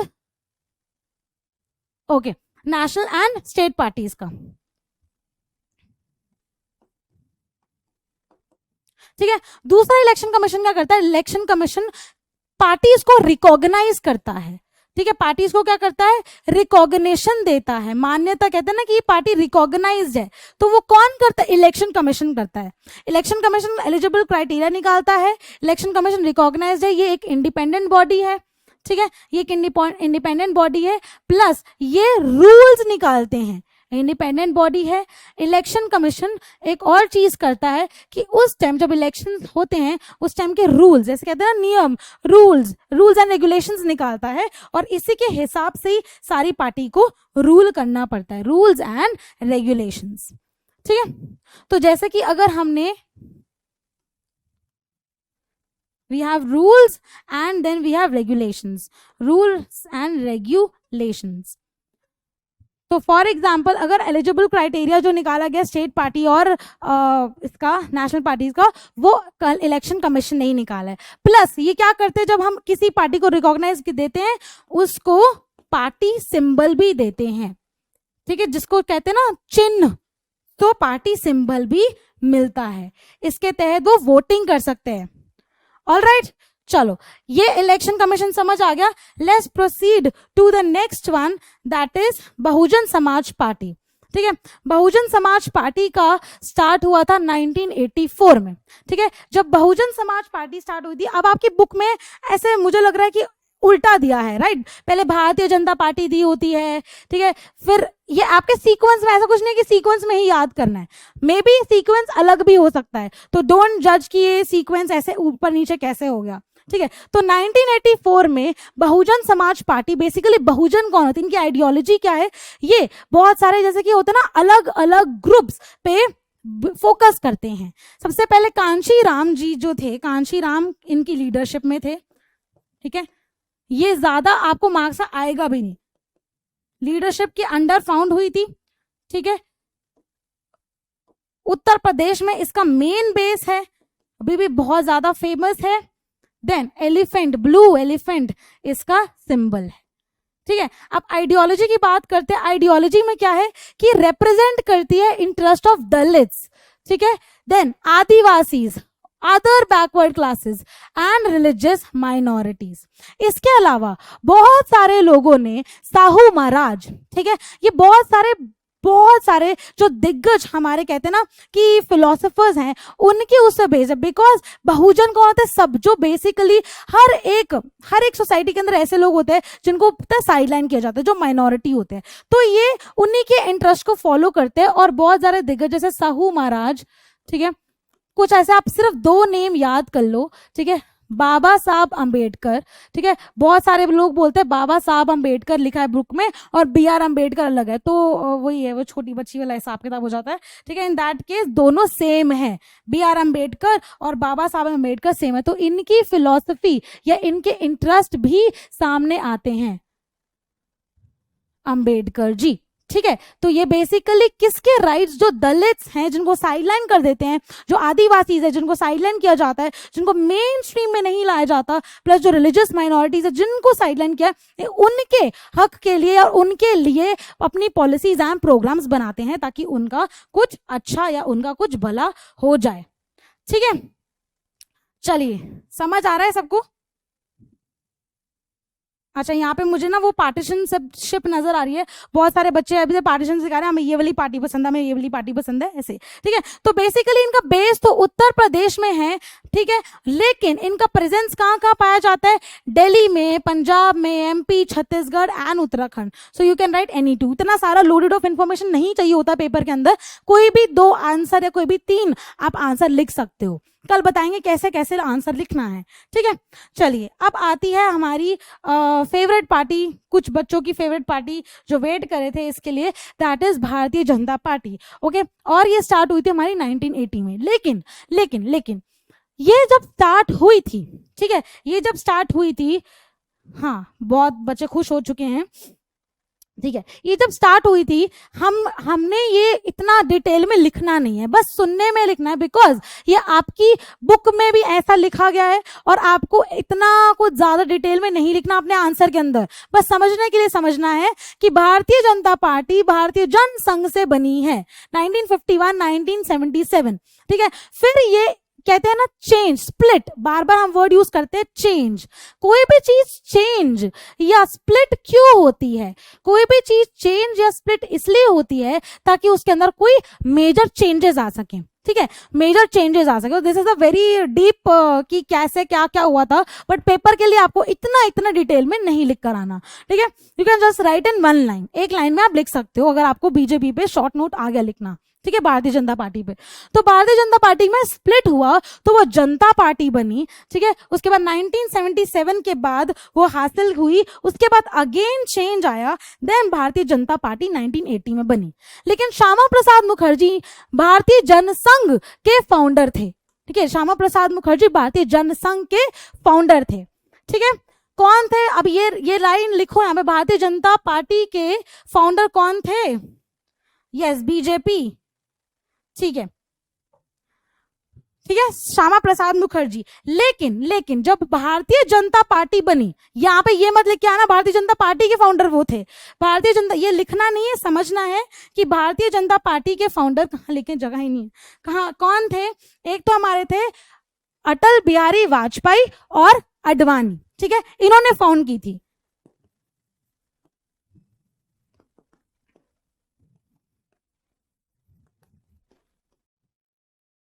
ठीक है, एंड अडवाणी जी। लेकिन Jana Sangh was founded by Shyama Prasad Mukherjee, ठीक है। अब यहां तक समझ आ गया, अब इसकी आइडियोलॉजी देख लेते हैं। देखो, ऑफ कोर्स हमें इतना तो पता है कि कमल इज अ चिन्ह, कमल इज आवर लोटस फ्लावर, ठीक है, ये हमारा सिंबल है, सिंबल भी हम लिख आ सकते हैं, वी विल फेच मार्क्स, अगर हम सिंबल, हर एक सिंबल बना देंगे तो बहुत अच्छी बात है, नहीं बनाएंगे लिख भी देंगे तो विच इज गुड, ठीक है। अब हमें ये समझना है कि इसकी आइडियोलॉजी क्या है। एक आइडियोलॉजी होती है राइटिस्ट, ठीक है, एक आइडियोलॉजी होती है लेफ्टिस्ट, एक आइडियोलॉजी होती है सेंट्रिस्ट। इतना डिटेल में लिख आपसे नहीं पूछेंगे, बट आपको पता होना चाहिए कि राइटिस्ट का मतलब क्या होता है। राइटिस्ट वो आइडियोलॉजी होती है जो ट्रेडिशनल आइडियोलॉजी है, मोटा मोटा इतना समझो, ठीक है, जो ट्रेडिशनल है, जो कल्चर पे बेस्ड है। और लेफ्टिस्ट वो होती है जिसको मॉडर्निज्म पे ज्यादा बिलीव है, जो आगे की तरफ जो चेंज लाना चाह रहे हैं। सेंट्रिस्ट ना इधर के ना उधर के, मतलब ना ज्यादा राइटिस्ट ना ज्यादा लेफ्टिस्ट, ठीक है। तो ये एक राइटिस्ट पार्टी है और इसको बोलते हैं हिंदुत्व या फिर कल्चरल नेशनलिज्म की आइडियोलॉजी है। तो हिंदुत्व जैसे हमारा बोलते हैं हिंदुस्तान, तो यहाँ पे अभी के बहुत सारे लोगों ने हिंदू हिंदू हिंदू, ये गलत सोच है, हाँ, बहुत सारे जो कार्य करता है हिंदू हिंदू हिंदू हिंदू मुस्लिम, गलत सोच है। हिंदुत्व जस्ट मीन्स कि जो कल्चरल रूट्स हैं, ठीक है, जो कल्चरल रूट्स है, एक तरीका है जीने का, वो आना चाहिए. That is the major crux of Hindutva and culture nationalism. ठीक है, इसमें रिलीजन का थोड़ा सा एसेंस भी है बट नॉट एंटायर एसेंस, जो आजकल के या कहते हैं ना थॉट प्रोसेस में लोगों के चलते हैं. राइटिस्ट का एक और मतलब होता है कि कट्टर ऐसी चीज जो नेशन से जुड़ी हो, जो ट्रेडिशनल नेचर के कल्चर से जुड़ी हो. ठीक है, then we have integration of Jammu and Kashmir, जो कहीं ना कहीं करके दिखाया है बीजेपी ने. ठीक है, आर्टिकल 370 जो है हमारा हट गया है, मतलब एक तरह से वो अब कहीं ना कहीं इंटीग्रेट हुआ है, जो बीजेपी के द्वारा ही हुआ है.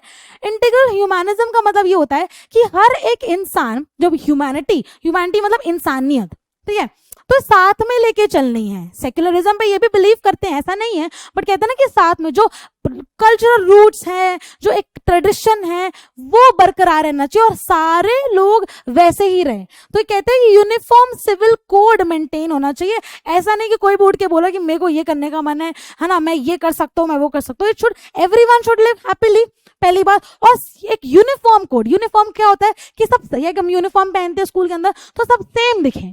तो एक देश के अंदर सब सेम रहने चाहिए, ये इनकी आइडियोलॉजी है.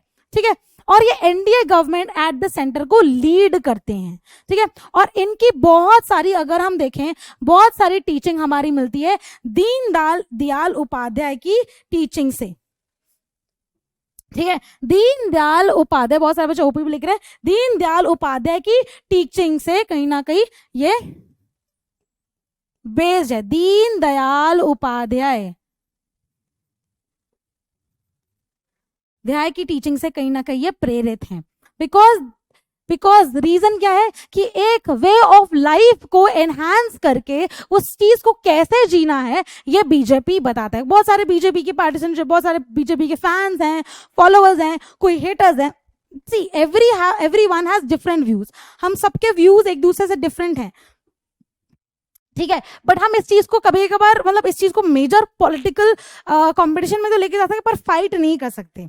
ठीक है, तो दीनदयाल उपाध्याय जी के एक ये टीचिंग है, when nature is channelled according to the principles of dharma we have culture civilisation. वो कह रहे हैं कि एक इंसान को सिविलाइजेशन, एक कहते हैं ना कि एक वो मूवी देखी हमने, कभी खुशी कभी गम, उसमें वहां जाके वो बोलती है कि लंदन जाते हैं वो और बोलते हैं कि मेरा भारत मान कभी मत भूलना. तो बेसिकली दैट जो काजोल बोलती है मूवी के अंदर, तो दैट बेसिकली थिंग कि वो एक क्या कर रहे हैं, वो एक धर्म को बिलीव कर रहे हैं, वो एक कल्चर रिटेंशन कर रहे हैं, है ना, भारत माता की जय, वो कल्चर रिटेंशन जो देश का सबका सेम रहना चाहिए. That is basically the ideology of BJP. तो ये इसको गलत नहीं लेते बहुत सारे बच्चे या बहुत सारे लोग, वो Hindu Muslim and then it's नेश एनडीए एक क्या है, अलायंस है, ये उसको लीड करती है.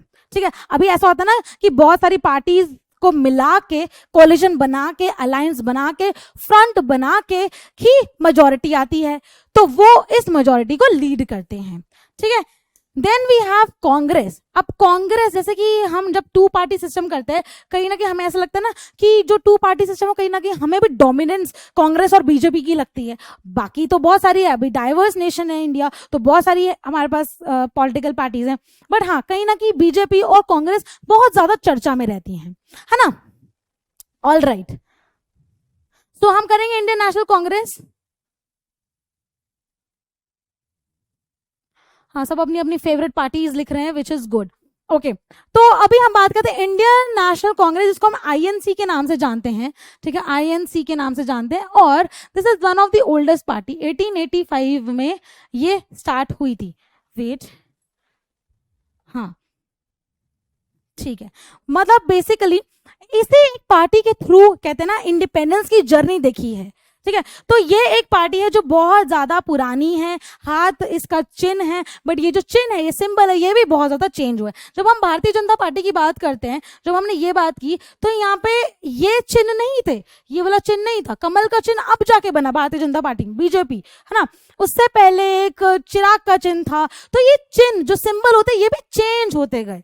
ठीक है, तो यहाँ पे जब हम इंडियन नेशनल कांग्रेस या सिर्फ कांग्रेस की बात करें, तो स्टार्टिंग में ये सेम सिंबल नहीं था, बट ये सिर्फ एक्स्ट्रा नॉलेज है आपको, समझाने का, कॉन्सेप्ट क्लैरिटी का. अदरवाइज आपको लिखना वही है जो रेलेवेंट हो. ठीक है। Indian national Congress is one of the oldest party, ठीक है, बहुत ज्यादा, इसके पहले भी पार्टीज थी बट ये कांग्रेस पार्टी है जो बहुत ज्यादा कहते हैं ना पॉपुलैरिटी, जो हमने कहा था पॉलिटिकल पार्टी विजिबल फॉर्म लेती है, ये वो पार्टी है, ठीक है। तो जवाहरलाल नेहरू के अंडर की लीडरशिप में रही है एंड बेसिकली इन्होंने अपना एक वर्ड मैं बोलूंगी सेंटरिस्ट, ठीक है, सेंटरिस्ट। सेंटरिस्ट मतलब ना ज्यादा राइट आइडियोलॉजी है, ना ज्यादा राइट ना ज्यादा लेफ्ट, ठीक है। तो बेसिकली जैसे मैंने कहा कि जो जैसे बीजेपी राइटिस्ट है, एकदम कल्चर बॉन्ड पे चलती है, एकदम कहते हैं कि जो कनेक्शन है, ग्राउंड रियलिटी, ट्रेडिशन है, कल्चर है, उसको प्रिजर्व करके चलना है। और जो लेफ्टिस्ट है, अभी मैं बताऊंगी लेफ्टिस्ट चेंज जो लाना चाहते हैं वो कौन से होते हैं, अभी दो पढ़ेंगे उसके बारे में, ठीक है। और सेंट्रिस्ट कौन होती है, ये चेंज भी लाना चाहते हैं, उनको ट्रेडिशनल वैल्यूज भी रखना है। जब हम बात करते हैं कि मॉडर्न, ये सेक्युलर तो है, ये मॉडर्न सेक्युलर डेमोक्रेटिक रिपब्लिक बनाना चाहते हैं, 4 word, modern secular democratic Republic. Modern मतलब नया, पुराने से नया आया तो कोई चेंज आया, इसलिए सेंट्रिस्ट, ठीक है। सेक्युलर मतलब अगेन कोई भी रिलीजन अपना रिलीजन अपना सकता है, कोई किसी को मना नहीं करेगा। डेमोक्रेटिक, डेमोक्रेसी होनी चाहिए, पीपल्स गवर्नमेंट होनी चाहिए, लोगों की सुननी चाहिए। Republic, the head of the state is an elected person, Republic. तो बेसिकली देखो लग तो रहा है कुछ न्यू है पर पुराने की भी रिटेंशन है, तो इसलिए सेंट्रिस्ट आइडियोलॉजी रखते हैं आईएनसी वाले। A.O. Hume, Elon Octavian Hume, ठीक है, इन्होंने ये फाउंड की थी और ये ऑफ कोर्स इंडियन नहीं है। एंड दिस इज ऑल्सो एक एक्स्ट्रा नॉलेज के लिए लिखना है, लिख देना बट नॉट रेलिवेंट, ओके, ठीक है, ठीक है।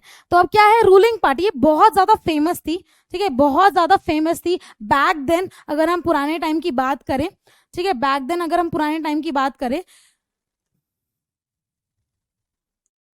ओके, ठीक है। तो ruling party at the centre till 1977 and then from 1980 to 89, ये 1977 तक तगड़ा रूल किया है इन्होंने, बहुत ज्यादा फेमस, एकदम से कहते हैं ना कि मेजर क्या है कि कांग्रेस। फिर बीच में एक गैप आया, उसके बाद, ठीक है, फ्रॉम 1980 टू 89 तक फिर से रूल किया। 77 के बाद क्या आ गया, ब्रेक आ गया, फिर 1980 से लेके 89 तक फिर रूल किया और उसके बाद इनका सपोर्ट डिक्लाइन हो गया। टिल डे अगर आप देखोगे तो देखो चर्चा में तो है, विजिबल तो है, बट सत्ता, पावर, गवर्नमेंट यहाँ पे डिक्लाइन हुआ है ना, यहाँ पे डिक्लाइन हुआ है, ये सबको पता है। तो क्या है, सेंट्रिस्ट पार्टी है, राइटिस्ट ज्यादा नहीं है, लेफ्टिस्ट ज्यादा नहीं है, एक सेंट्रिस्ट पार्टी, सेंटर मतलब बीच का, okay. So it's ideological orientation और espouses secularism and welfare of the weaker section. बिल्कुल सेक्युलरिज्म और जो वीकर सेक्शन है, जो पूरे देश का जो वीकर सेक्शन है उस पर बिलीव करती है, राइट, ठीक है। और लार्जेस्ट पार्टी विद 145 मेंबर्स, ये भी एक डेटा है 2004 के इलेक्शंस के अंदर, और उसके बाद ये भी लीड करती है, अभी याद रखना है, बीजेपी लीड करती है एनडीए अलायंस, ठीक है, और कांग्रेस लीड करती है यूपीए यूनाइटेड प्रोग्रेसिव अलायंस का कोलिजन लीड करती है, ठीक है, समझ आ गया इतना, चलिए बहुत बढ़िया, ऑल राइट, हो गया। अब लास्ट में मैंने इसलिए कहा था पहले राइट करेंगे, राइटिस्ट, फिर सेंट्रिस्ट, अब आती है हमारी लेफ्टिस्ट, है ना, नहीं, इसके बाद भी हमारा एक स्प्लिट हुआ था। अब नेशनल कांग्रेस पार्टी जो आईएनसी थी उसका स्प्लिट हुआ, बहुत, एक तो पुरानी पार्टी है, इसके अंदर भी स्प्लिट है। स्प्लिट की जब हम बात करते हैं तो स्प्लिट का दूसरा मतलब क्या होता है कि चेंज आता है, कि कोई चेंज आ रहा है आइडियोलॉजी में, तभी वो चीज क्या होती है, स्प्लिट होती है, तभी वो चीज स्प्लिट हो रही है। और इसका जो साइन है दैट इज अ घड़ी, दैट इज क्लॉक, ओके। तो बेसिकली यहाँ पे स्प्लिट इसलिए आया, यहाँ पे बस एक चीज को क्रिटिक किया उन्होंने, दैट इज कि नेचुरल बॉर्न सिटीजन्स होने चाहिए, जो आपके हाई ऑफिसर्स हैं वो नेचुरल बॉर्न सिटीजन्स होने चाहिए। तो ये चीज क्यों बोली, ये क्यों चेंज लेकर आया, बिकॉज सोनिया गांधी जी जब उन्होंने कांग्रेस को ज्वाइन किया था तो she was not Indian born, वो इटालियन है, ठीक है। तो यही इस चीज को एक कहते हैं ना कि मेजर मुद्दा यही था, क्या एक चेंज आया कि भाई वो उनका आर्ग्यूमेंट रहता कि जो अगर जिस देश को आप चलाना चाह रहे हो, जिस देश की आप पावर लेना चाह रहे हो, आप उस देश के होने चाहिए, ठीक है, ठीक है। उसके बाद अगेन गांधीयन सेक्युलरिज्म, एक गांधीयन प्रिंसिपल, यहाँ पे गांधी जी की वे ऑफ लिविंग यहाँ पे आती है, बिकॉज अगेन जैसे कि हम बोले ये भी एक सेंट्रिस्ट है, हम बोले कि गांधी जी की फिलोसफी और प्रिंसिपल्स अलग थे, सिद्धांत जिनको बोलते हैं, ये उन्हीं की उस पर चलती है, ठीक है। गांधीयन सेक्युलरिज्म जिसे बोलते हैं, मैंने बोला गांधीयन फिलोसफी मेघालय, मणिपुर, असम के अंदर फेमस है, और ये भी UPA that is alliance, United progressive alliance, है ना, उसी को सपोर्ट करती है। तो कहीं ना कहीं सपोर्ट देखो, तभी हमारे इसके अंदर नाम कांग्रेस है, हम इसका बिल्कुल नाम चेंज नहीं कर रहे, मतलब मैंने तो नहीं किया ऑफ कोर्स, इसका नाम बिल्कुल भी चेंज नहीं हुआ। रीजन बिकॉज कहीं ना कहीं कांग्रेस की थोड़ी सी रूट से जुड़ी हुई है, लेकिन उससे स्प्लिट हो गई। तो जो लोग उसकी आइडियोलॉजी से, मतलब इस वाली आईएनसी की आइडियोलॉजी शिफ्ट हो गए, वो सिर्फ यही प्रिंसिपल्स को फॉलो करते हैं और कहीं ना कहीं इसी का ही पार्ट है, ठीक है। ऐसे किसी पॉलिटिशियन का मजाक मत उड़ाओ बच्चों, ठीक है। तो बेसिकली हमें किसी, यस शरद पवार, बहुत सारे बच्चे लिख रहे हैं, मैं देख रही हूँ आप कमेंट्स में, तो बहुत सारा सही लिख रहे हो, ओके ठीक है। शरद पवार इनके लीडरशिप की उसके अंदर आते हैं, करेक्ट। बट हम देखो हर इंसान बड़ा होता है, तो हमें किसी की निंदा नहीं करनी है, ठीक है, किसी के बारे में कुछ नहीं बोलना है।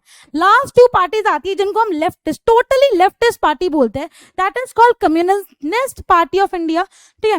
अब कम्युनिस्ट का मतलब क्या होता है? कम्युनिस्ट एक नया चेंज लेकर आता है। यहाँ पे 2 लीडर्स या फिर हम कहें फिलोसफर्स, इकोनॉमिस्ट होते हैं हमारे, कार्ल मार्क्स एंड लेनिनिज्म, ठीक है। जो कार्ल मार्क्स होते हैं वो एक इकोनॉमिस्ट फिलोसफर हैं, ठीक है, वो बिलीव करते हैं, ठीक है। कम्युनिस्ट का मतलब यहाँ पे हमें 2 चीज समझनी है, ठीक है, कम्युनिस्ट एंड कम्युनलिज्म, यहाँ पे वर्ड आएगा कम्युनलिज्म भी, ठीक है, या ठीक है, ये 2 वर्ड सेम नहीं है, और यहाँ पे कुछ उल्टा पुल्टा मत लिखा ना, दोनों का मतलब बहुत ही डिफरेंट है और बहुत ही अलग है। So Communist party of India that is CPI, ये बिलीव करते, कम्युनिस्ट कौन होते हैं? बेसिकली दे बिलीव कि जो कैपिटलिस्ट सोसाइटी है और जो वर्किंग क्लास है, जो लोग ओन करते हैं और जो लोग वर्क करते हैं, they are totally 2 different people, ठीक है। और कहीं ना कहीं जो लोग इस चीज को डिफरेंस क्रिएट करते हैं, you know, they are people who are at the lower level, और एक जो पीपल जो सारी चीजें ओन कर रहे हैं। तो कहने का मतलब ये है, ठीक है, कहने का मतलब ये है, कोई दिक्कत आ रही है क्या? यू आर राइटिंग बेसिकली, क्या क्या क्वेश्चन पूछ रहे हो? समझ लो बेटा, ये समझ लो, लेफ्टिस्ट समझ लो, ये चीजें मत लिखो, गलत नहीं लिखते किसी के बारे में, ओके। तो कम्युनिस्ट का मतलब ये होता है कि अगेन जो कैपिटलिस्ट और जो वर्किंग क्लास है, इनके बीच में डिफरेंस। तो अगर आप ये देखोगे, ये क्या डिनोट कर रहा है? एक सिक्कल है और एक ग्रास है, कहीं ना कहीं वीट का शो कर रहा है। तो बेसिकली बोला जा रहा है जो वर्किंग क्लास है उनके लिए लड़ाई की जा रही है, और पुराने के बहुत, अगर आप पिछला हिस्ट्री देखो तो वहां पे उनको बिल्कुल ही साइडलाइन किया गया है। तो रीजन बीइंग कि हर एक सोसाइटी के अंदर वर्किंग क्लास को बिल्कुल साइडलाइन किया जाता है, उनको बहुत ही पुअर माना जाता है। तो ये उसी के लिए एक आइडियोलॉजी बहुत पुरानी है, ठीक है। तो यही एक लेफ्टिस्ट, हम बोले लेफ्टिस्ट, ठीक है, लेफ्टिस्ट आइडियोलॉजी पर चलती है। 1925 में फॉर्म हुई थी, बहुत पुरानी है। मार्क्स, कार्ल मार्क्स और लेनिनिज्म के ऊपर चलती है। अगेन सेक्युलरिज्म एंड डेमोक्रेसी, आपको पता ही क्या चीज है। लेकिन अपोज क्या करती है? सेक्शनिज्म एंड कम्युनलिज्म। ये बोलते हैं कम्युनलिज्म मतलब कम्युनिटी, किसी भी रिलीजन कम्युनिटी। यहाँ पे देखो कम्युनिज्म, कम्युनिस्ट, कम्युनिज्म और कम्युनलिज्म। कम्युनलिज्म मतलब कम्युनिटी, कम्युनिटी के हिसाब पे आप किसी का भेदभाव नहीं कर सकते। ये क्या कर रही है? अपोज कर रही है। सेक्शनिज्म पे अपोज कर रही है। सेक्शनिज्म मींस कि आप किसी, मतलब आप अपनी कंट्री के अंदर रहते रहते छोड़ना चाह रहे हो उस कंट्री को, एक और सेपरेट कंट्री बना रहे हो, दैट इज सेक्शनिज्म, ठीक है। कम्युनिज्म मतलब रिलीजन के नाम पे या आप बोलो कम्युनिटी बना के आप उसमें भेदभाव कर रहे हो, कम्युनिटीज बना रहे हो, ठीक है, ठीक है। ये इसका सिंबल है, communist party of India, CPI, ठीक है। Promoting the interest of working class, यहाँ पे वर्किंग क्लास के इंटरेस्ट को क्या किया जा रहा है? वर्किंग क्लास, पुअर, ठीक है, और फार्मर्स को प्रोटेक्ट किया जा रहा है, इनके इंटरेस्ट के लिए लड़ा जा रहा है, इनकी आइडियोलॉजी है, right. Present in the state of Kerala में है, वेस्ट बंगाल में है, एनी 2 यू कैन राइट। तो West Bengal, Andhra Pradesh, Tamil Nadu, these are the places जहाँ पे है, ठीक है। चलिए, अब इसी को स्प्लिट होता है, स्प्लिट मतलब कहीं ना कहीं चेंज आ रहा है, ठीक है। चेंज आता है जब भी communist party of India M बनती है। एम मींस मार्क्सिस्ट, जो टोटली कार्ल मार्क्स, अब मैं ये नहीं कह रही कि पहले वाली कार्ल मार्क्स में नहीं थी, ठीक है। स्प्लिट का मतलब ये नहीं कि मतलब बिल्कुल खराब हो गया, ये न्यू बन गई, ठीक है। कार्ल मार्क्स फिलोसोफर है हमारे, ठीक है। 1964 में स्प्लिट होता है, ये बन जाती है। स्प्लिट क्यों होता है? एक जो चीज चल रही है उसमें से कुछ लोगों की अलग अलग आइडियोलॉजी आती है, तो वो लोग स्प्लिट करके अलग ही अपनी पार्टी बना लेते हैं। ठीक है, तो यहाँ पे बिलीव्स इन मार्क्सिज्म लेनिज्म सेम रहता है, सोशलिज्म को सपोर्ट करता है। जैसे कि हम कम्युनिज्म की बात करें, कम्युनिज्म एक थोड़ा सा प्रैक्टिकल नहीं होता, कम्युनिज्म थोड़ा इमेजिनरी हो जाता है। सोशलिज्म कम्युनिज्म सेम होता है, पर सोशलिज्म जो आइडियोलॉजी है ये थोड़ा प्रैक्टिकल बेस पे आ जाता है, तो इसलिए अपडेट हो रहा है ये। सेक्युलरिज्म सेम है, डेमोक्रेसी में अपोज इंपीरियलिज्म कम्युनिज्म। कम्युनलिज्म का मतलब बताया, ठीक है, रिलीजन के नाम पे कम्युनिटी बना के उस पर भेदभाव करना। ठीक है, और इंपीरियलिज्म अगेन कोलोनियलिज्म, कि कोई ये अपोज कर रहे हैं कि कोई कंट्री आके कोलोनाइजेशन कॉलोनी ना बनाए। ठीक है, सेम चीज है, except democratic election as useful and helpful means, democratic elections को बहुत ज्यादा ये यूजफुल और मान के जा रहे हैं, और secure economic justice in India, basically ये इकोनॉमिक जस्टिस इंडिया को प्रमोट करते हैं। ठीक है, तो यहाँ पे we have cleared our national parties. ठीक है, नेशनल पार्टीज हमारी क्लियर हो चुकी हैं। We are going to state parties. अब स्टेट पार्टीज बहुत ही सिंपल है। अब यहाँ पे आपको स्टेट पार्टी का सिर्फ एलिजिबल क्राइटेरिया ही याद करना है, कुछ एक्स्ट्रा याद नहीं करना। ठीक है, स्टेट पार्टी का कुछ एक्स्ट्रा याद नहीं करना, विच मीन्स कि स्टेट पार्टी का एलिजिबल क्राइटेरिया जो इलेक्शन कमीशन ने निकाला वो क्या होता है, that is only a party that secures, क्या, जैसे कि मैंने कहा था वोट्स होना चाहिए। ठीक है, जैसे कि मैंने बोला वोट्स होना चाहिए, एंड जैसे मैंने बोला वोट्स प्लस सीट्स। ठीक है, वोट्स प्लस सीट्स। अब वोट्स कितने होने चाहिए, total 6% votes of the total votes in election to the legislative assembly. ठीक है, 6% लेजिस्लेटिव असेंबली के अंदर आपके पास वोट, यहाँ पे कुछ कॉम्प्लिकेशन नहीं है, यहाँ पे इजी है, लेजिस्लेटिव असेंबली में होने चाहिए।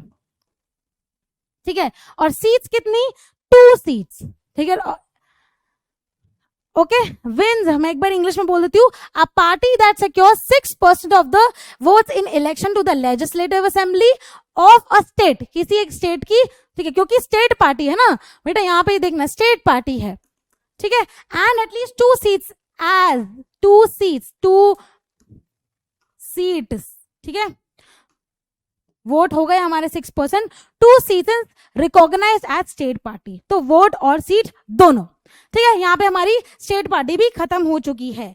चलिए नेक्स्ट पढ़ते हैं अपना चैलेंजेस 2, उसके बाद हमारा ये वाला चैप्टर खत्म हो जाएगा। चैलेंजेस आती हैं मतलब प्रॉब्लम्स। ठीक है, चैलेंजेस क्या होती हैं, प्रॉब्लम्स या कुछ ऐसी चीजें जो हमें ओवरकम करनी है। ठीक है, 4 चैलेंजेस के बारे में पढ़ना है, कुछ रिपीट करना नहीं है, सब कह रहे जल्दी जल्दी करो, सब कुछ आता है हमें, हम पास हो जाएंगे फुल मार्क्स से। ठीक है, तो चैलेंजेस क्या है, वी विल डू 4 चैलेंजेस। ठीक है, 4 चैलेंजेस करेंगे, 4 चैलेंजेस के बारे में ये आ सकता है, और अच्छा क्वेश्चन है, समझाने वाला क्वेश्चन है। सबसे पहले पॉलिटिकल पार्टीज समझ लिया, पॉलिटिकल पार्टीज की कंपोनेंट्स क्या हैं, पॉलिटिकल पार्टीज के फंक्शंस क्या हैं, पॉलिटिकल पार्टी की नेसेसिटी क्या है, ये क्वेश्चंस बता रही हूं मैं, इस पर क्वेश्चंस आ सकते हैं। नेशनल पार्टीज के ऊपर एक एक नोट, स्टेट पार्टी की eligible criteria, then challenges to political parties खतरे में है क्या, यहाँ पे अंदर कुछ प्रॉब्लम्स होती हैं और हम उसको कैसे रिफॉर्म करते हैं, दैट्स इट। ठीक है, खत्म है ये पूरा chapter in another 10 minutes. Okay, so challenge क्या है पॉलिटिकल पार्टी का, पहला चैलेंज ये है that is lack of internal democracy. Internal democracy का मतलब क्या है कि अंदर ही अंदर अगर कोई पॉलिटिकल पार्टी जीतती है तो अंदर उसके अंदर डेमोक्रेसी नहीं है, उसके अंदर क्या चल रही है, तानाशाही चल रही है।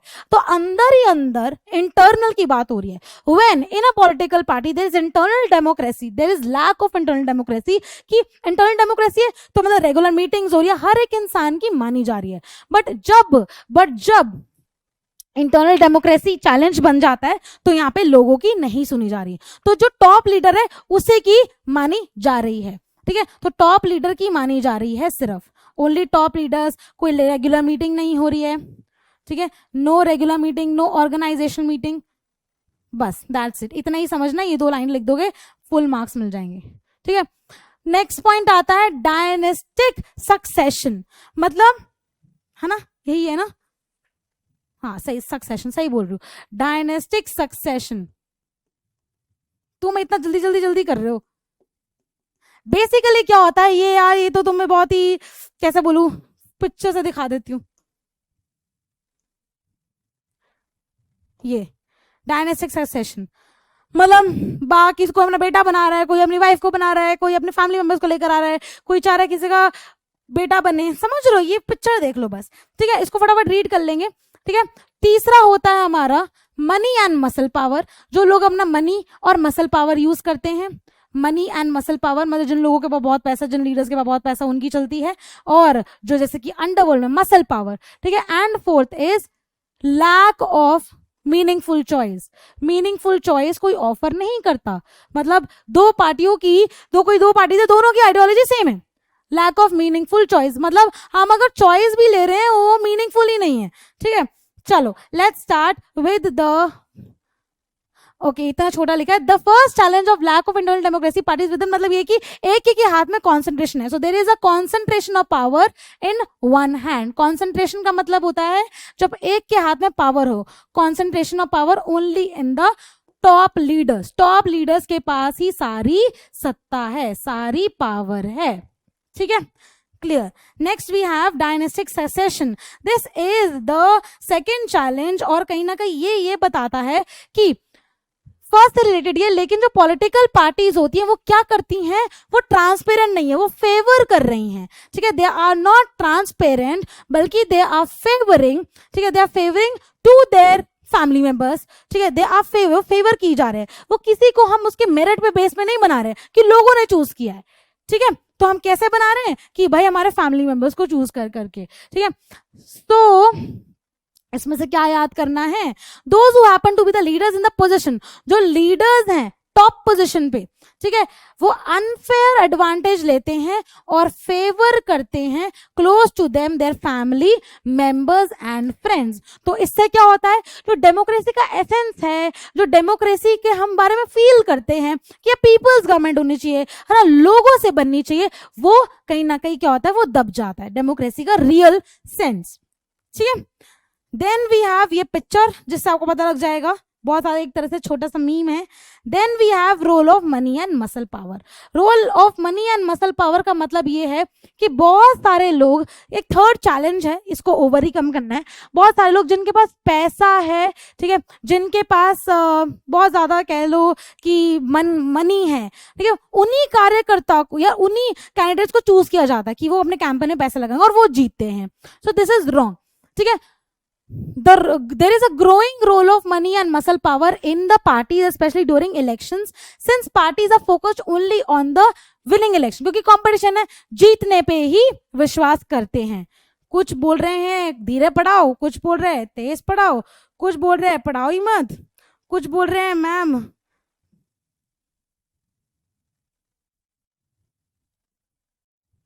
भूख लग रही है, जिनको चले जाओ खाने, मैंने तुम्हें रोका है खाना खाने से, go and eat something, have something in your table जिसके ऊपर रखा है, ईट समथिंग,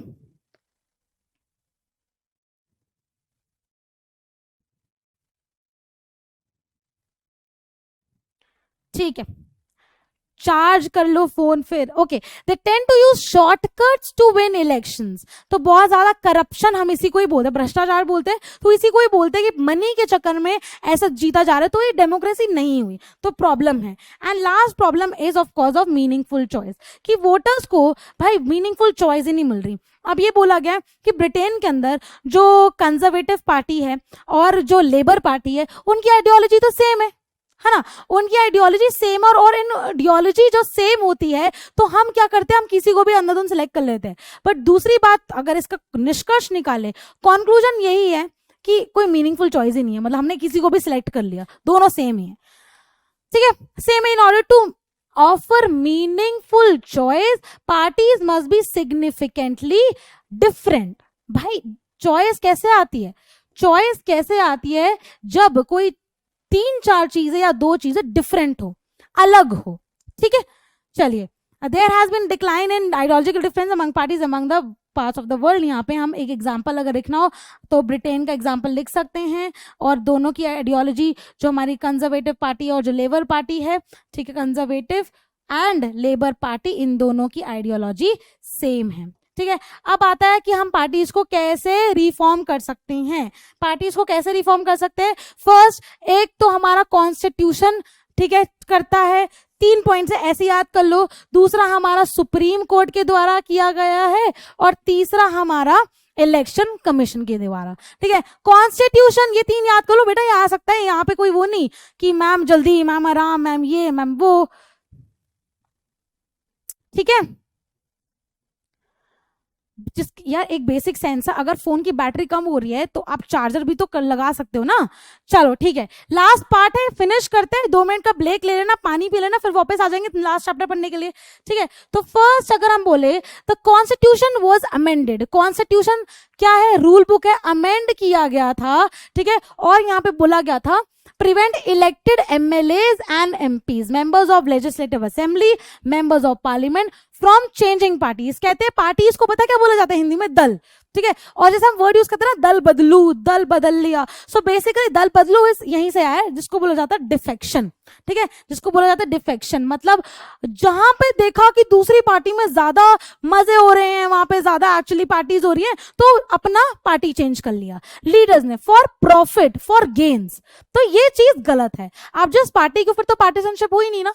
तो इन दैट केस, ठीक है, तो in that case this was done because many elected representatives, जो इलेक्टेड रिप्रेजेंटेटिव्स हैं, ठीक है, were indulging in defection in order to become ministers for cash rewards. ठीक है, तो बेसिकली कुछ प्रॉफिटेबल गेन्स के चक्कर में वो इधर से उधर होते हैं, मतलब दल बदल रहे थे। कहते हैं दल बदलू है, इसने पार्टी चेंज कर ली। तो कहने का मतलब यही है कि एक पार्टी से वो दूसरी पार्टी में जा रहा है। कुछ फ्रेंड्स होते हैं जो दल बदल लेते हैं, है ना, कुछ होते हैं लोग जो दल बदल लेते हैं। सो विच मीन्स कि आप पार्टी, अगर पॉलिटिकल साइंस में, कि वो पार्टी चेंज करे, विच इज बैड। और डिफेक्शन कॉन्स्टिट्यूशन ऑफ इंडिया ने अमेंड किया था, ये पहला रिफॉर्म है। ठीक है, next is from our supreme court. Supreme court ने क्या किया, सुप्रीम कोर्ट ने एक ऑर्डर पास किया कि मनी एंड जो मसल पावर का इन्फ्लुएंस है ना, उसको कम करने के लिए एक आपको एफिडेविट साइन करना पड़ेगा। और एफिडेविट में क्या है, आपके एफिडेविट में क्या है, आपकी डिटेल्स हैं, हर एक कैंडिडेट की क्रिमिनल केसेस कितने पेंडिंग है, मतलब आपका एक तरह से चिट्ठा कि आप क्या हो, कि बेसिकली अगर आपके पास कोई पेंडिंग केस है या फिर कोई आपकी प्रॉपर्टी है, तो उसका प्रॉपर एफिडेविट आपको साइन करके देना है। और ये न्यू सिस्टम से क्या है कि हम सारी, जो कहते हैं ना कि सारी इंफॉर्मेशन पब्लिक को दे रहे हैं, सारी इंफॉर्मेशन हम लोगों के हाथ में रख रहे हैं, बिकॉज इट्स पीपल डेमोक्रेसी। तो लोग डिसाइड करेंगे कि क्या सही है और क्या गलत है। ठीक है, but there is no system. अब ये भी है कहीं ना कहीं कोई सिस्टम ही नहीं है चेक करने के लिए कि क्या ये चीज सही है। तो पहला क्या था, कॉन्स्टिट्यूशन अमेंड हुआ था, डिफेक्शन लिखना है। दूसरा क्या था, सुप्रीम कोर्ट ने क्या किया है, सुप्रीम कोर्ट ने ऑर्डर पास किया to reduce the influence of money and criminal, supreme court. और थर्ड है हमारा इलेक्शन कमीशन। इलेक्शन कमीशन क्या करता है, election commission pass an order to make it necessary for political parties to hold organisation elections and file their income tax return. Basically internal democracy, जो internal democracy lack हो रही है, इससे एक तरह से लगा लो रूल है, एक तरह से नेसेसरी कर दिया इलेक्शन कमीशन ने कि भाई ये ऑर्डर है और तुम्हें इसको फॉलो करना है, इनकम टैक्स रिटर्न फाइल करनी है, ताकि जो भी धन तुम्हारे पास है वो तुम साबित कर दो कि तुम उसका टैक्स भी पे कर रहे हो। ठीक है, so with this children we have completed the chapter political parties